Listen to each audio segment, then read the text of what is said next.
श्री स्वामी समर्थ. तर आपल्या यूट्यूब चॅनलमध्ये तुमच्या सर्वांचं स्वागत आहे. तर उद्या आहे 24 जून, म्हणजेच बुधवारी उद्या दर्श अमावस्या आहे.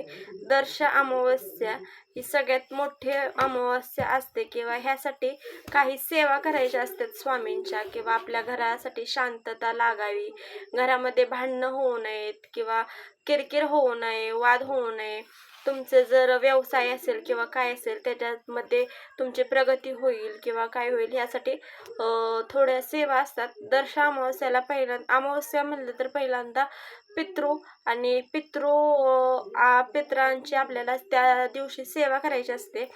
आणि माता लक्ष्मीची, विष्णू भगवानांची पण त्या दिवशी आपल्याला सेवा करायची असते. तर सगळ्यात तर मेन म्हणजे आपल्याला पिंपळाच्या झाडाखाली ह्या दिवशी दिवा लावला तर सगळ्यात उत्तम होऊ शकतं. उद्या संध्याकाळी 6 वाजल्यापासून घरामध्ये तुम्ही कर्पूर होम करू शकता. कर्पूर होम म्हणजे पहिल्यांदा तर कर्पूर म्हणजे कापूर, आणि कापूर आपल्याला नारळ घ्यायचं असतं, श्रीफळ घ्यायचं असतं, त्याच्यावर 7 कापूर ठेवायचे असतात आणि ते आपल्याला प्रज्वलित करायचे असतात. आणि ते प्रज्वलित होईपर्यंत किंवा ते प्रज्वलित असेपर्यंत आपल्याला श्री स्वामी समर्थ, श्री स्वामी समर्थ, श्री स्वामी समर्थ असं ते पूर्णपर्यंत शांत होईपर्यंत आपल्याला ते नामस्मरण करायचं असतं.